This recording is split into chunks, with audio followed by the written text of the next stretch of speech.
مولانا رضا ثاقب مصطفی صاحب کے آڈیو بیانات کے لیے ثاقب پروڈکشن کو سبسکرائب کریں۔ جزاک اللہ۔ جو اپنا دین بچانے کے لیے ایک غار میں چھپ گئے تھے اور اللہ تعالیٰ جل شانہ نے اپنے فضل سے ان کی حفاظت فرمائی۔ دقیانوس کے زمانے میں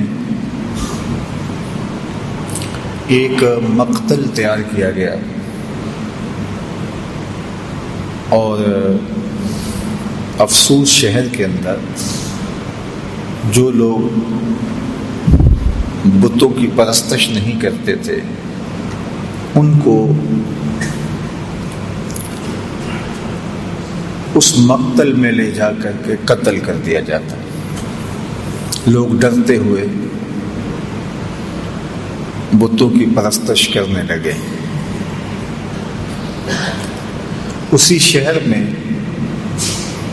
صالح اور نیک خاندانوں کے کچھ لڑکے تھے جنہوں نے بتوں کی پرستش سے انکار کر دیا۔ بادشاہ نے ان کو بلایا اور کہا کہ تم اگر بتوں کی پرستش نہیں کرتے ہو تو تمہیں بھی مقتل میں لے جا کر کے قتل کر دیا جائے گا، لیکن تمہاری اٹھتی جوانیاں، ان فوان شباب، خوبصورت چہرے مجھے اس بات سے روکتے ہیں کہ تمہیں قتل کروں، لیکن میں اپنے فیصلوں کو صادر کرنے والا ہوں۔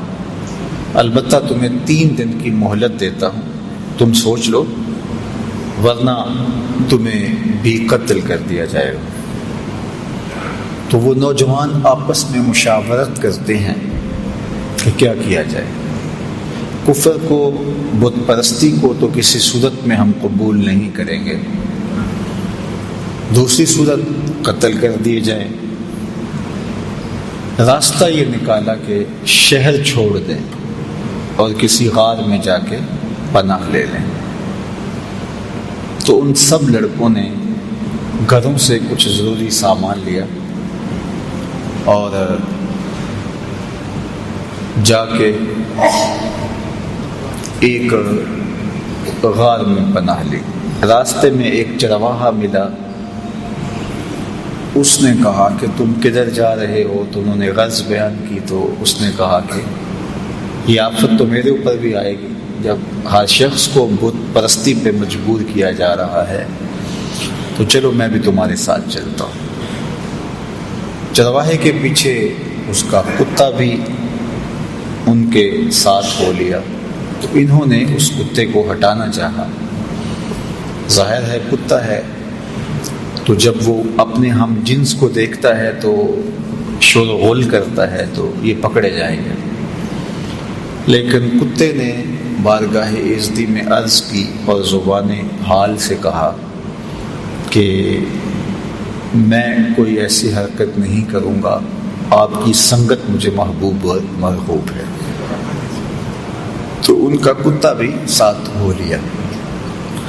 تو اللہ تعالیٰ جل شانہ نے سورہ کہف کا نام اس غار سے رکھا۔ کہف عربی میں غار کو ہی کہتے ہیں، اور یہ غار کہاں ہے؟ رقیم وادی میں ہے۔ یہ رقیم وادی کہاں ہے اس کے بارے میں علماء کا اختلاف ہے۔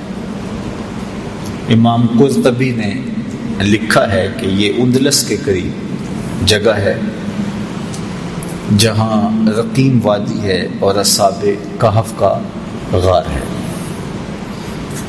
اصحاب کہف کے غار کے حوالے سے ایک زیارت گاہ ترکی میں بھی موجود ہے جہاں لوگ جاتے ہیں، اور ان لوگوں کا خیال ہے کہ اصحاب کہف کی غار یہ ہے۔ مختلف لوگوں نے مختلف چیزیں لکھی ہیں۔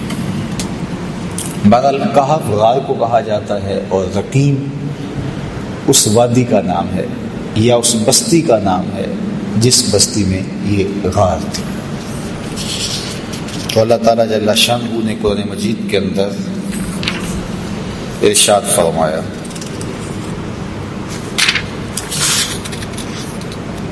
ام حسبت ان اصحاب الکہف والرقیم کانوا من آیاتنا عجبا،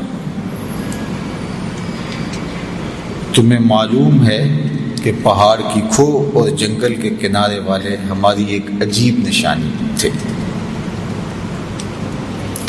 اب بادشاہ نے جب سختی کی کہ لوگوں کو بت پرستی پہ آنا پڑے گا، تو اپنا دھرم بچانے کے لیے، اپنا دین بچانے کے لیے، اپنا ایمان بچانے کے لیے یہ چند نوجوان تھے جنہوں نے فیصلہ کیا کہ شہر چھوڑ دیں گے اور اپنا دین بھی بچائیں گے اور اپنی جان بھی بچائیں گے۔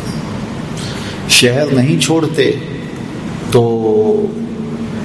یا دین جائے گا یا جان جائے گی۔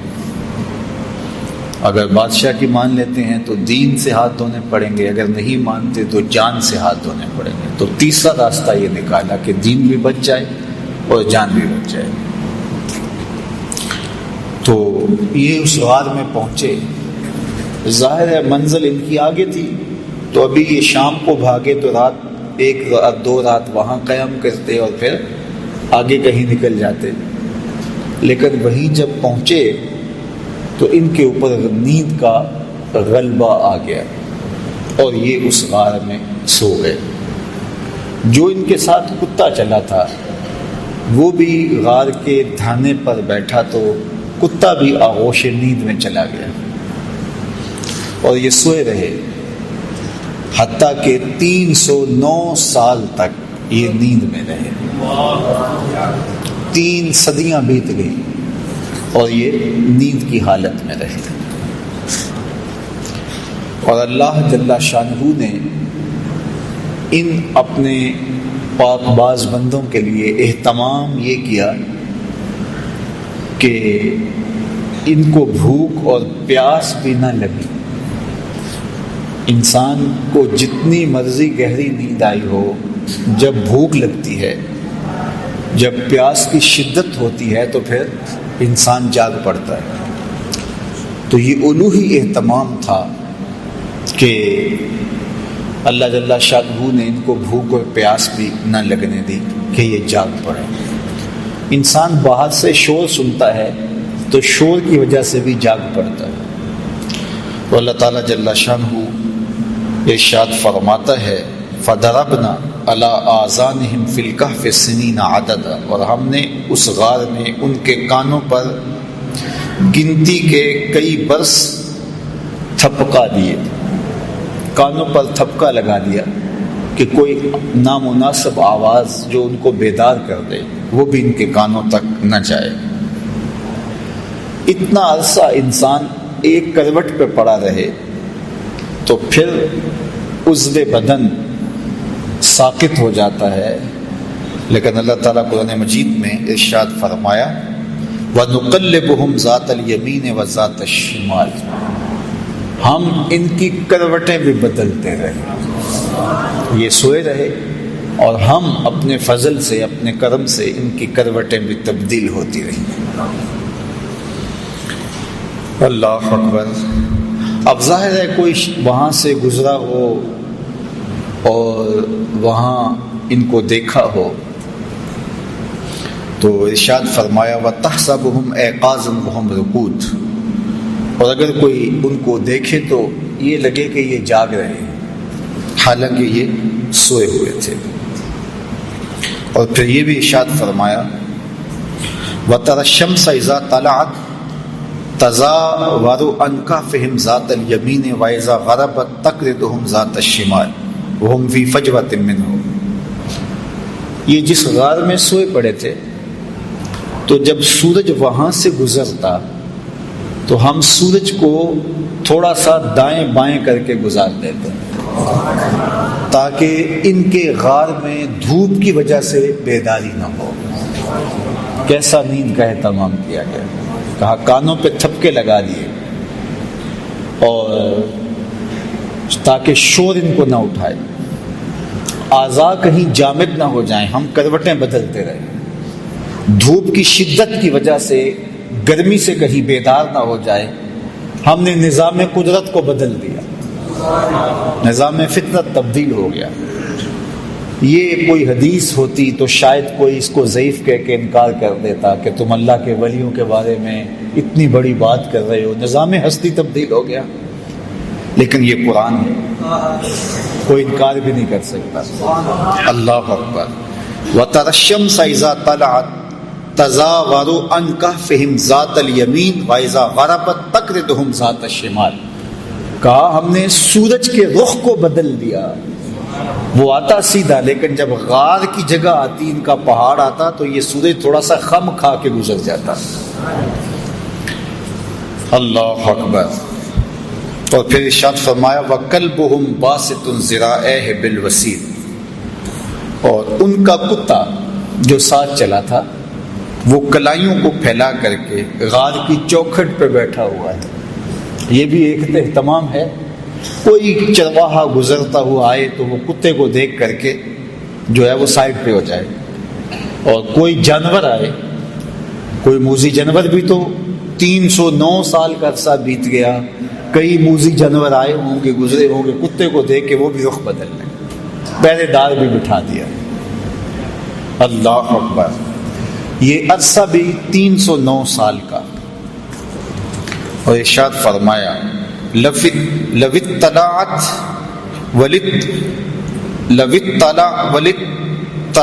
عَلَيْهِمْ لَوَلَّيْتَ مِنْهُمْ فِرَارًا وَلَمُلِئْتَ مِنْهُمْ رُعْبًا. اگر تو انہیں جھانک کر دیکھے تو ان سے پیٹ پھیر کر بھاگے، ان کی ہیبت تیرے سینے میں بھر جائے. ہم نے وہاں ایک خوف بھی رکھ دیا کہ کوئی اندر جھانک کر دیکھنے کی ہمت بھی نہ کر سکے. اللہ کے ولی سو رہے ہیں، قدرت نے الوہی اہتمام کر رکھے. سورج بھی رخ بدل کے گزر جاتا ہے، کتا غار کے دھانے پہ بیٹھا ہے، کوئی اندر آنے کی ہمت نہیں کر پاتا. ان کے کانوں پر ہم نے جو ہے وہ تھپکے لگا دیے، کوئی آواز بھی ان تک نہیں پہنچتی. دھوپ غار کے اندر جاتی نہیں ہے کہ وہ بیدار ہو جائے، بھوک اور پیاس کی شدت انہیں تنگ کرے اور وہ بیدار ہو جائیں، ایسا بھی نہیں ہے. اور وہاں ایک رعب رکھ دیا، ایک خوفناک منظر تھا وہاں کہ کوئی وہاں جاتا تو خوف سے آگے نہ جاتا، ایک رعب دل میں پیدا ہوتا تو وہ بھاگ جاتا. اور وہ کتنا عرصہ سوئے رہے وہاں؟ 309 سال تک. اللہ اکبر. 309 سال بیت گئے. اچھا، یہ ابھی آ کے سوئے ہی تھے، کچھ عرصہ کے بعد افسوس کا بادشاہ دقیانوس مر گیا، اور اس کی جگہ اس کا نیا جانشین آیا. وہ مرا، پھر دوسرا جانشین آیا، اس کا انتقال ہوا، پھر تیسرا، چوتھا، پانچواں، حتیٰ کہ وہ سارا نظام بدل گیا اور بیدروس کا زمانہ آ گیا. اور یہ نیک اور صالح حکمران تھا، اور یہ اس بات کا خیال رکھتا تھا کہ لوگوں کو عدل و انصاف فراہم کیا جائے اور لوگوں کے عقائد درست ہوں، اللہ پر آخرت پر لوگوں کا ایمان ہو. لیکن ایک فتنہ اس کے دور میں بپا ہوا. کچھ لوگوں نے کہا کہ حشر اجساد نہیں ہوگا، یعنی قیامت کے دن روحیں ہوں گی جو اللہ کے حضور پیش ہوں گی اور ان کا معاملہ ہوگا، جسم نہیں اٹھائے جائیں گے. حشر ارواح ہوگا، حشر اجساد نہیں ہوگا. یہ مٹی کے اندر بدن مل جائے گا، گل سڑ جائے گا، تو کیسے دوبارہ مٹی سے بدن کو اٹھایا جائے گا اور پھر حشر اجساد ہوگا؟ یہ بات سمجھ میں نہیں آتی. مشرکین مکہ کی سمجھ میں بھی یہ بات نہیں آئی. انہوں نے بھی یہی کہا تھا وَضَرَبَ لَنَا مَثَلًا وَنَسِيَ خَلْقَهُ قَالَ مَن يُحْيِي الْعِظَامَ وَهِيَ رَمِيمٌ. سورہ یاسین کا آخری رکوع اٹھائیے. انہوں نے بھی کہا کہ جب ہم گل سڑ جائیں گے، ہڈیاں مٹی میں مل جائیں گے، تو کس طرح دوبارہ ہمیں اٹھایا جائے گا؟ وہ کہتے تھے یہ بات سمجھ میں نہیں آتی کہ ہم دوبارہ زندہ کیے جائیں، دوبارہ ان اجسام کو اٹھایا جائے. اور نضر بن حارث کہیں سے پرانی قبر سے کوئی بوسیدہ سی ہڈی اٹھا لایا اور ہڈی اٹھا کر کے حضور کے سامنے آ کھڑا ہوا اور ہڈی کو، بربری سی ہڈی کو یوں حضور کے سامنے توڑتا ہے اور اس کے ریزے زمین پہ گرتے ہیں، اور ساتھ حضور علیہ السلام سے مخاطبت کرتے ہوئے کہتا ہے ان ہڈیوں کو کون زندہ کرے گا جو میرے ہاتھوں کے معمولی لمس کو بھی برداشت نہیں کر پا رہے، یہ ان کے ریزے ریزے ہو رہے ہیں۔ آپ جو دین لے کر آئے ہیں اس دین میں یہ ہے کہ ان ہڈیوں کو بھی زندہ کیا جائے گا، تو مجھے بتائیے ان ہڈیوں کو کون زندہ کرے گا؟ قل یحییھا الذی انشأھا اول مرہ وہو بکل خلق علیم۔ فرمایا محبوب فرما دیجئے یہ تو ہڈیاں ہیں، جب ہڈیاں بھی نہیں تھی جس نے انسان بنا لیا وہ ہڈیوں کو بھی زندہ کر لے گا۔ اب تو میٹیریل موجود ہے لیکن بکھرا پڑا ہے، میٹیریل ہے کمزور ہو گیا ہے، تو جب یہ ہڈیاں بھی نہیں تھیں تو جب امر کن سے اس نے ہڈیوں کے بغیر انسان کو کھڑا کر دیا اور ہڈیاں پیدا کر دی، تو اب تو ان ریزوں کو جوڑ کے بنانا ہے، بکھرے میٹیریل کو جوڑنا ہے، تو اس کے لیے کیا مشکل ہے؟ تو بہت سارے لوگوں کی بات یہ سمجھ میں نہیں آتی، وہ کہتے ہیں کیسے ہو سکتا ہے؟ اللہ اکبر۔ تو اس زمانے میں بیدروس کے زمانے کے اندر یہ 300 سال کا عرصہ ہے دقیانوس سے بیدروس کے زمانے کا، مورخین نے لکھا ہے۔ تو اس زمانے میں حشر اجساد پہ بات ہو رہی تھی اور لوگوں کے دو گروہ بن گئے تھے۔ ایک طبقہ کہتا تھا کہ جسم بھی اٹھائے جائیں گے اور روحوں کو تو موت نہیں ہے، اور دوسرا طبقہ کہتا ہے کہ نہیں، جو گل سڑ گئے مٹی میں وہ کیسے اٹھائے جا سکیں گے، 3 دن کے بعد تو بدن پھٹنے لگتا ہے اور کچھ عرصے کے بعد ہڈیاں بھی گل جاتی ہیں، تو کس طرح جو ہے وہ دوبارہ اٹھایا جائے گا مرنے کے بعد؟ ہاں روحوں کا حشر ہوگا، اجساد کا حشر نہیں ہوگا۔ یہ اس بحث میں پڑے ہوئے تھے، شہر میں یہ ہنگامے تھے، اس عنوان سے مناظرے تھے، طبقات تھے، اور ملک بیدروس بہت پریشان تھا کہ کس طرح قوم کو سمجھایا جائے، اور ادھر ان اللہ کے ولیوں کو سوئے ہوئے 309 سال بیت چکے تھے۔ اچانک ایک کی آنکھ کھلی، پھر دوسرے کی کھلی، تو چند لمحوں کے اندر یہ سارے جاگ کے بیٹھ گئے۔ اب بیٹھے ہی تھے کہ بھوک کی شدت محسوس ہوئی، اور جب شدت محسوس ہوئی تو کہا کہ جاؤ کوئی شخص چھپ چھپ کے جائے اور جا کے ہمارے لیے کھانا لے آئے اور دیکھے کہ کسی کو پتہ نہ چلے۔ پہلے تو پریشان ہوئے کہ ہم کتنی دیر سوئے ہیں، بعض نے کہا دن کا کچھ حصہ سوئے ہیں، رات کو آئے تھے اور اب چاشت کا وقت ہے تو بس ہم کافی دیر سے سوئے ہوئے ہیں، بعض نے کہا نہیں ہم شاید پرسوں سے سوئے ہوئے ہیں۔ جب دیکھا تو ناخن بڑے ہوئے تھے تو بال بھی بڑے ہوئے تھے، تو کہا ہمارا معاملہ کوئی عجیب ہی لگتا ہے، ہمارے بدن پہ اتنی تھکن بھی نہیں ہے کہ ہم مدتوں سوئے ہوں، اور پھر کیسے ہو سکتا ہے کہ ہم اتنی دیر سوئے رہے ہوں، اور جو ہے وہ کیسے ممکن ہے؟ تو پھر کہنے لگے خیر ہمارا معاملہ کچھ عجیب سا ہی ہے، اور انہوں نے پہلے تو بحث کی، قالوا لبسنا یوما او بعد یوم، پھر کہا قالوا ربکم عالم بما لبستم، اللہ خوب جانتا ہے ہم کتنی دیر سوئے، چھوڑو اس بحث کو، بھوک کی بڑی شدت ہے تو کوئی جائے اور جا کے شہر سے چھپ چھپ کے چلا جائے اور کھانا لے آئے۔ تو ان میں سب سے سینئر اور بڑا جو شخص تھا اس کا نام حضرات مفسرین نے یملیخہ لکھا ہے، تو اس کو انہوں نے جو ہے وہ سونے کے سکے دیے اور کہا جاؤ تم جا کے شہر سے کوئی کھانا لے آؤ۔ یہ جب شہر کی جانب بڑھا تو شہر کا دروازہ، عمارات ساری بدلی بدلی دکھائی دی۔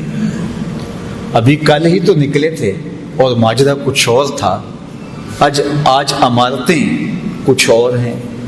آج سے 50-60 سال پہلے کوئی شخص یہاں راہ والی روڈ سے اتر کر کے یہاں کینٹ کے اندر کسی پرانی بستی میں آیا ہو، اور 60 سال 70 سال کے بعد اگر وہ دوبارہ وہاں سے اترے اور یہ عمارتیں، یہ عالی نصب سڑکیں، یہ لشکار عمارتی مارکیٹیں، یہ جگہ جگہ باغات، پھوٹتے فوارے، وہ کہے گا یہ میں کدھر آ گیا ہوں؟ میں 80 سال قبل آیا تھا، یہاں تو یہ بستی ہوتی تھی، یہاں قبرستان ہوتا تھا، یہاں پیپل کا درخت ہوتا تھا، یہاں برگد کا سایہ دار گھنا شجر ہوتا تھا، یہاں کنواں چلتا تھا، یہاں کھیت تھے، یہ کیا منظر ہے؟ تو اب اس بات کو تو 300 سال گزر گئے تھے۔ تو حضرت یملیخا جب داخل ہوئے شہر میں تو شہر کا نقشہ ہی بدلا ہوا ہے، لیکن جب لوگوں کو دیکھا تو شکلیں وہی تھی، ملتی جلتی۔ خیر، ایک عجیب حیرت ہے، ایک نان بائی کی دکان پہ گئے اور اس سے کھانا طلب کیا، انہوں نے کھانا دیا تو انہوں نے جب اس کو سکے دیے تو وہ حیرت زدہ ہو گیا کہ، اور غور سے دیکھا، کہا یہ تو دقیانوس کے زمانے کے سکے ہیں۔ اس کو لگا کہ اس کو کوئی پرانا خزینہ ملا ہے، پرانا کوئی خزانہ ملا ہے، اور انہوں نے کہا کہ یہ تو دقیانوس کے زمانے کے ہیں۔ تو اس نے کہا کہ یہ دقیانوس کا زمانہ نہیں ہے۔ کہا وہ تو 300 سال ہو گئے اس دنیا سے کوچ کیے ہوئے اس کو۔ تو کہا کہ یہ کیا تم بات کر رہے ہو؟ اس نے کہا تم کیا بات کر رہے ہو؟ تو جب جھگڑا طول پکڑتا ہے تو بازار کے لوگ جمع ہو جاتے ہیں، حتیٰ کہ کوتوال شہر بھی آ جاتا ہے اور پکڑ کے بادشاہ کے دربار میں لے جاتے ہیں کہ یہ نوجوان عجیب باتیں کر رہا ہے۔ کہتا میں یہ تم کیا بات کر رہے ہو؟ اس کا ذہن ٹھیک ہے؟ کیا ماجرا ہے؟ تو بادشاہ نے اس کو کہا کہ کیا ماجرا ہے؟ تو اس نے بتایا کہ ہم تو اپنا دین اور دھرم بچانے کے لیے شہر سے نکلے تھے، دقیانوس کا زمانہ تھا، تو اب یہاں بدلے ہوئے حالات، ہمارے پاس سکے ہیں، ابھی کل کی بات ہے۔ تو ایک وزیر نے کہا بادشاہ سلامت، دقیانوس کے زمانے میں کچھ نوجوان بھاگ گئے تھے شہر سے، اور ان کو گرفتار کرنے کے لیے دقیانوس نے کافی کوشش کی تھی لیکن نہیں ہو سکا تھا۔ پھر تختیوں پر ان کے نام لکھوا کر شاہی خزانے میں رکھ دیے تھے اور کہا تھا کہ یہ جب بھی پکڑے جائیں ان کو کڑی سزا دی جائے۔ تو کہیں یہ وہی نوجوان نہ ہو، تو وہاں سے وہ تختیاں لائی گئی اور اس کے اوپر وہی نام لکھے ہوئے تھے۔ تو حضرت یملیخا کو بھی بات سمجھ آ گئی، ان کو بھی بات سمجھ آ گئی۔ قرآن مجید نے یہ سارا منظر نامہ بیان کیا ہے۔ اللہ اکبر۔ پھر یہ لوگ بادشاہ سمیت یملیخا کو لے کے ان کے غار تک پہنچے، اور جب لوگوں کو آتے ہوئے دیکھا تو یہ سارے گھبرا گئے کہ ہم پکڑے گئے، کیونکہ غار کے اندر موجود باقی لوگوں کو تو پتہ نہیں تھا کہ وہاں ماجرا کیا ہوا اور ہم کتنا عرصہ سوئے رہے۔ تو جب یہ بہت مضطرب ہوئے تو حضرت یملیخا بھاگ کر آگے چلے گئے اور جا کے ان کو ساری کہانی سنائی کہ اللہ نے ہمیں عرصہ تک سلائے رکھا۔ اور پھر یہ بادشاہ کی قیادت میں آیان سلطنت کے لوگ جا کے اصحاب کہف سے ملے، ان سے ملاقات کی اور یہ ان سے ملے، اور پھر وہ جو مسئلہ تھا حشر اجساد نہیں ہو سکتا، حشر ارواح ہوگا، تو یہ مسئلہ بھی حل ہو گیا کہ جو رب بغیر کھانے اور کھلانے اور پلانے کے 309 سال تک ان بندوں کو زندہ رکھ سکتا ہے، وہ قبروں میں سے بھی اٹھا لے گا اور جسموں کے ساتھ اٹھا لے گا۔ تو یہ ان سے ملے، اس کے بعد ان کو دوبارہ طبی موت واقع ہو گئی، اور وہیں ان کو اس غار کے اندر ہی دفن کر دیا گیا اور آگے دیوار چن دی گئی۔ وہاں اللہ نے قرآن مجید میں ارشاد فرمایا کہ یہ سب وَكَذَلِكَ أَعْثَرْنَا عَلَيْهِمْ، یہ کیوں سب کچھ ہوا؟ لِيَعْلَمُوا أَنَّ وَعْدَ اللَّهِ حَقٌّ، تاکہ لوگوں کو پتہ چل جائے کہ اللہ کے وعدے سچے ہیں۔ وَأَنَّ السَّاعَةَ لَا رَيْبَ فِيهَا، اور قیامت کے قائم ہونے میں کوئی شک نہیں ہے، اجساد کا ارواح ہوگا۔ اِذْ يَتَنَازَعُونَ بَيْنَهُمْ أَمْرَهُمْ فَقَالُوا ابْنُوا عَلَيْهِمْ بُنْيَانًا۔ اللہ اکبر۔ فرمایا پھر وہ وقت بھی آیا وہاں کے لوگوں کا اختلاف ہو گیا، بعض نے کہا کہ یہاں جو ہے وہ عمارت کھڑی کر دی جائے، لیکن وہ لوگ جو غالب ہوئے انہوں نے کہا یہاں ہم مسجد بنائیں گے۔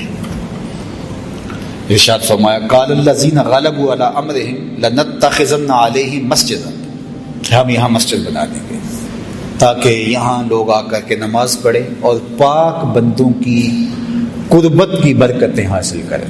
تو ان کو وہاں دفن کر کے غار کے آگے دیوار کر دی گئی اور ساتھ مسجد بنا دی گئی، اور یہ بادشاہ وقت کے حکم سے آیان سلطنت کے مشورے سے یہ ہوا۔ اللہ اکبر۔